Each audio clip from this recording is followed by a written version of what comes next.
Hello students, कैसे हैं आप सभी। आप लोगों का फिर से एक बार स्वागत है आपके अपने YouTube channel geography with Saurabh Sharma पे। बच्चों, आज मैं जो आप लोगों के लिए वीडियो लेके आया हूँ, ये वीडियो आप लोगों के ऑनलाइन एग्जामिनेशन के साथ काफ़ी हद तक कोरिलेटेड है। बट इस वीडियो को मैं स्टार्ट करने से पहले आप लोगों से एक बार फिर से अपील करना चाहूँगा कि आप सभी इस यूट्यूब चैनल को सब्सक्राइब ज़रूर कर लें और इन वीडियोस को अच्छे से एक बार देख लें, क्योंकि इन वीडियो की हेल्प से आप लोगों को काफ़ी हद तक अपने इन प्रॉब्लम से रेजोल्यूशन मिल सकता है और आने वाले टाइम यानी जो एग्ज़ामिनेशन का है उसके अंदर आपको बिना किसी परेशानी के एग्ज़ाम देने में सहूलियत रहेगी। तो बच्चों, फिर वही चीज़, आप लोग अगर इस यूट्यूब चैनल पे नए हैं तो इस यूट्यूब चैनल को सब्सक्राइब कर लें, कमेंट सेक्शन के अंदर अपने सजेशन मुझे ज़रूर दें और एक बार इसके बेल बटन को भी ज़रूर प्रेस कर लें ताकि एग्ज़ाम और ज्योग्राफी से रिलेटेड बहुत सारी इन्फॉर्मेशन आपको टाइम टू टाइम जो है वो मिलती रहे। तो विदाउट टाइम वेस्ट करते हुए बच्चों, मैं आज आप लोगों के लिए जो वीडियो लेके आया हूँ उस वीडियो के बारे में बात करते हैं। वीडियो है आंसर शीट्स के रिगार्डिंग। बच्चों, जो आंसर शीट आप लोगों को यूनिवर्सिटी की तरफ से मिली है या मिलने वाली है या मिल चुकी है, तो उस आंसर शीट के बारे में मैं कुछ एक इंस्ट्रक्शन आप लोगों को देने वाला हूँ। ये इंस्ट्रक्शन मैं इसलिए देना चाहता हूँ क्योंकि मैं आपको बाद में एग्ज़ाम से जुड़ी हुई आंसर शीट्स के रिगार्डिंग आप लोगों की डिस्क्रिपेंसीज को फाइंड आउट करके आपकी आंसर शीट्स को रिजेक्शन में डालते चले जाएं। उन सारी बातों से बचने के लिए हम एक काम करते हैं कि इस आंसर शीट्स को आप कैसे चेक करें, कैसे इनको यूज़ करें, वो एक बार देख लें।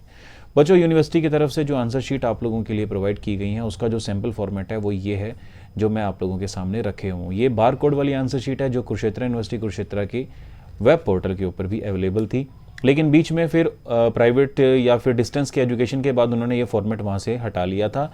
अभी मेरे पास जो फॉर्मेट है वो वही है, सेव रखा हुआ था मैंने।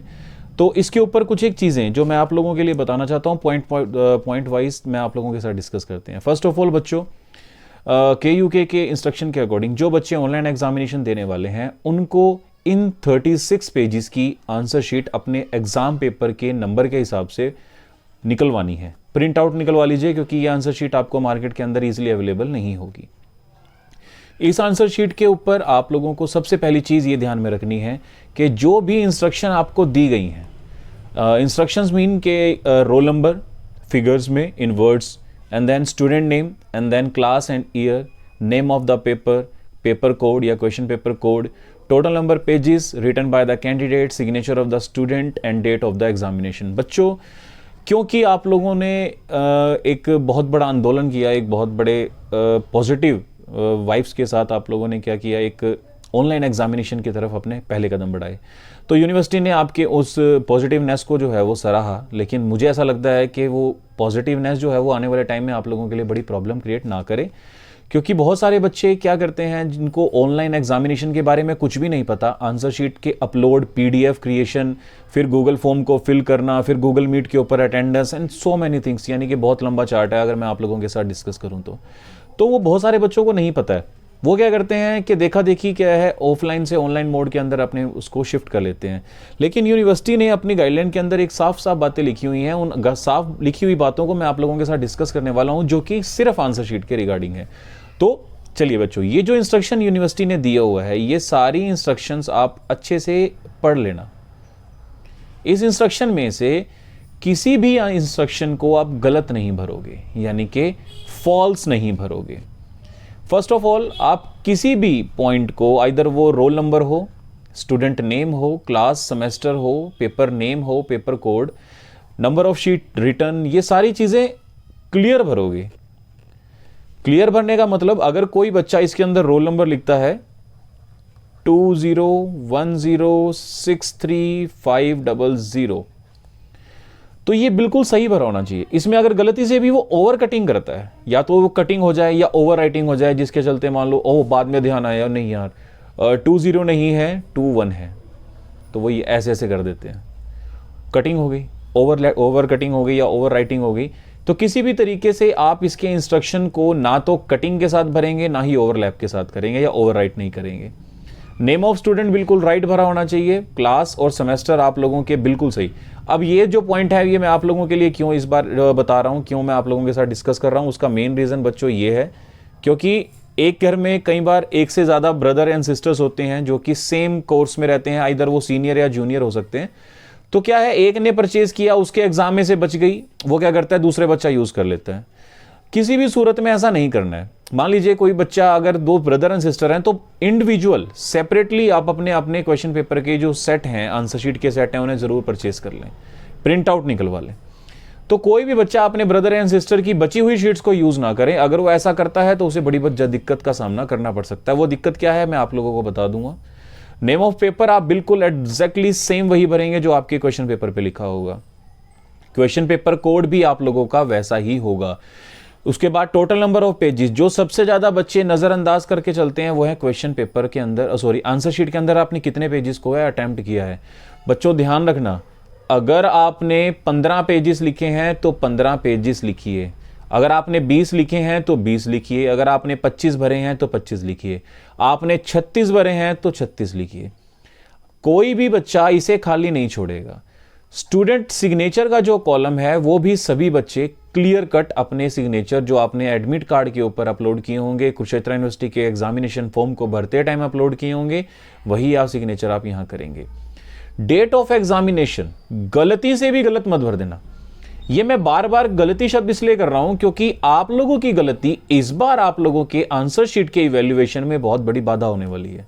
यह चीज मैं आपको इंश्योर कर रहा हूं। Being a class teacher, being your, हो सकता है आपके एग्जाम्स को कंडक्ट करवाने की रिस्पॉन्सिबिलिटी मेरे पास आए, खास तौर पे अगर मैं असंत कॉलेज के बारे में बात करूं तो अगर ये सारा हुआ ना, तो ये सारी चीजों में अगर मुझे कहीं भी डिस्क्रिपेंसी मिली तो आपकी आंसर शीट इवैल्यूएशन में नहीं जाएगी। पहली बात, इस चीज को मैं इसलिए कर रहा हूं क्योंकि बहुत सारे बच्चे क्या करते हैं, पहले से यूज की हुई आंसर शीट्स को अपने फ्रेंड या ब्रदर की आंसर शीट्स को एक दूसरे के साथ लगाकर आगे भेज देते हैं। लेकिन इस बार अगर ऐसा हुआ तो कटिंग, ओवर कटिंग या किसी भी तरीके से ओवर राइटिंग मैं एक्सेप्ट नहीं करूंगा। एक बहुत बड़ा क्रॉस जो है उसके ऊपर लगाकर आंसर शीट को साइड में डाल दूंगा। मेरे पास बहुत सारे यूनिवर्सिटी की गाइडलाइन है, आप लोग अच्छे से पढ़ चुके हैं, मैं आपको समझा चुका हूं।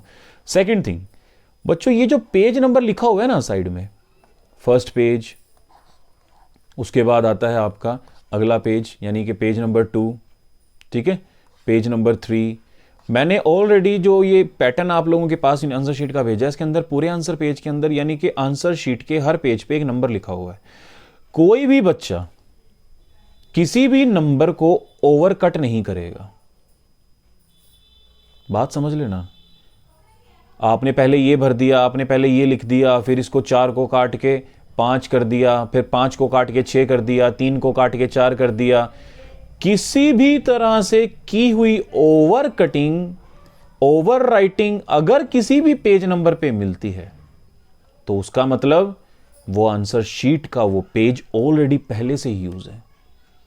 और अगर कोई भी कटिंग मुझे किसी भी पेज नंबर पे मिलती है, देखो यूनिवर्सिटी ने कुछ ही किस तरह का कैलेंडर सेट करके आप लोगों के एग्जाम का दिया है कि पहले फाइनल होगी, उसके बाद सेकंड आएगी, देन फर्स्ट आएगी।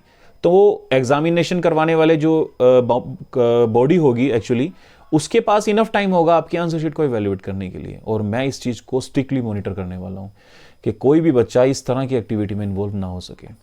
ठीक है बच्चों, तो ये चीजें एक दो, सबसे बड़ा नंबर है आपका, फर्स्ट है ओवर कटिंग, किसी भी तरह से आप लोगों को मिस नहीं करनी है। स्टूडेंट सिग्नेचर आप लोगों को एग्जैक्टली वही करने हैं जो आपके एग्जामिनेशन में थे। मैंने आप लोगों के गूगल फॉर्म के साथ एक स्लिप जो है वो अपलोड करवाई है। आपकी आंसर शीट वो जिस भी सब्जेक्ट की होगी उस टीचर के पास, यानी आगे यूनिवर्सिटी में जब भी वो फॉरवर्ड होगी, आपकी आंसर शीट उस हैंडराइटिंग के साथ मैच करके फॉरवर्ड की जाएगी। अगर कहीं से भी मुझे ये डिस्क्रिपेंसी लगती है कि आप लोगों ने मल्टीपल हैंडराइटिंग या फिर किसी तरीके से आपकी अपनी हैंडराइटिंग के अंदर क्वेश्चन पेपर या आंसर शीट नहीं लिखवाई है, दैट्स मीन कि वो एक बहुत बड़े क्रॉस के साथ साइड में रख दी जाएगी। मैं आप लोगों से अंडरटेक ले ही चुका हूं कि किस तरीके से आपको अपने एग्जाम्स को परफॉर्म करना है। बच्चों ओवरऑल बात करते हैं, आप लोगों को 36 पेजेस जो हैं वो रिटर्न के लिए दिए गए हैं, प्लस आपका फर्स्ट पेज जो लगने वाला है वो आपका एडमिट कार्ड है। 37 पेजेस की जो आंसर शीट है वो आप लोग अपलोड करेंगे अपने गूगल फॉर्म पे। अपलोड करने से पहले जब आप इसे सेव करेंगे तो सेव करने के लिए आप सिर्फ अपना यूनिवर्सिटी रोल नंबर 20 10 63 XYZ जो भी आपका रोल नंबर है, उस तरह के रोल नंबर से आप अपनी आंसर शीट को रीनेम करके अपलोड करेंगे। ठीक है, तो ये दो कुछ एक बातें थी जो आपको खास तौर पे ध्यान रखनी है अपनी आंसर शीट के regarding. Over cutting, cutting, over writing कहीं भी नहीं होनी चाहिए, पेज नंबर मिसमैच नहीं होने चाहिए, सीरियल में लगे होने चाहिए 1 2 3 4 5, गलती से भी 5 पहले 4 बाद में, दोनों पेज कट। हमारे पास इतना टाइम नहीं होगा कि अब हम आपके पेजेस को सीक्वेंस में सेट करते रहें फिर चेक करें। कहीं भी मुझे ऐसा लगा कट, ओवर कट, बाहर, सब उठा के मैं साइड में रख दूंगा, आप लोगों की आंसर शीट इवैल्यूएशन के लिए नहीं जाएंगी। ठीक है, ओवर कटिंग कटिंग किसी भी तरीके से नहीं होनी चाहिए। सीरियल नंबर कहीं से भी मिसमैच नहीं होना चाहिए, किसी भी तरीके से आपकी स्कैनिंग में प्रॉब्लम नहीं होनी चाहिए। अगर ऐसी सिचुएशन बनती है तो आप लोगों की आंसर शीट जो है वो इवैल्यूएट नहीं होगी। ठीक है, तो आंसर शीट का हर पेज, और दूसरी बात, एक तो है आंसर शीट का पेजेस सीक्वेंस में होना चाहिए, दूसरा जो क्वेश्चन पेपर आप लोगों के पास आने वाला है उसके अंदर जो क्वेश्चंस होंगे उन्हें भी आप सीरियल नंबर में करेंगे, नंबर 1, 2, 3, 4 एंड सो ऑन। हो सकता है आपको सेकंड नंबर ना आए, नहीं आता तो थर्ड करो, लेकिन सेकंड दोबारा नहीं आना चाहिए। बात समझ में आ रही है? क्वेश्चन पेपर यानी के अंदर जो क्वेश्चन है वो भी सीरियल नंबर के अकॉर्डिंग होने चाहिए, आपकी आंसर शीट के पेजेस भी सीरियल के अकॉर्डिंग होने चाहिए। इस आंसर शीट के अलावा पहले की जो सेमेस्टर्स में आप लोगों ने आंसर शीट्स यूज की हैं, उस आंसर शीट का भी कोई पेज किसी भी तरीके का इससे अलग मिलता हुआ कोई भी पेज अगर आपकी आंसर शीट में पाया गया तो वो बहुत बड़े क्रॉस के साथ काट दिया जाएगा। बाकी बचे 36 पेजेस के बाद में एक चीज आपको बता दूं कि सपोज किसी स्टूडेंट ने 20 पेजेस के आंसर शीट के अंदर भर लिए हैं, 20 पेजेस के भर लिए हैं, बाकी बचे हुए 16 पेज जो हैं वो क्रॉस करो भाई। 16 to 36 जितने भी आपके पास बचते हैं, सॉरी 21 to 36, 16 पेजेस क्रॉस करो, 37 पेजेस की आंसर शीट बनाओ। जब आप लोगों ने ऑनलाइन मोड चुना है इसका मतलब ऑनलाइन एग्जाम्स के जुड़े हुए जो भी चीज़ें आप लोगों को पता होनी चाहिए, उसके प्रोज एंड कॉन्स आप लोगों के लिए हैं, उसके अच्छा या बुरा जो भी होगा वो आप लोगों ने फाइनलाइज किया है। हमारी तरफ से किसी भी, मैं खास तौर पे ये ध्यान रखूंगा कि एक छोटी सी भी गलती आप लोगों से ना हो, और अगर होती है तो उसका एक बहुत बड़ा खामियाजा आप लोगों को भुगतना पड़ेगा। जूनियर स्टूडेंट ये बात ध्यान में रखें कि पहले एग्जाम्स की जो डेट्स आई है सीनियर स्टूडेंट की आई है, और मैं सीनियर स्टूडेंट को ये वार्निंग दे दूं कि बहुत जल्दी आप लोगों को बहुत सारी चीजें नई देखने को मिलने वाली हैं। एक छोटी सी वीडियो इसके रिगार्डिंग जो है वो मैं आप लोगों के साथ जरूर डिस्कस करूंगा, और सिर्फ 5 से 7 मिनट की वो वीडियो होने वाली है, लेकिन 5 से 7 मिनट की वीडियो आपको हिला के रखने वाली है। तो बहुत जल्दी हम अगली वीडियो के लिए मिलेंगे। फिलहाल आंसर शीट्स के रिगार्डिंग इतनी ही इंस्ट्रक्शन आप लोगों के लिए बहुत है। Till then, thank you so much, all the very best.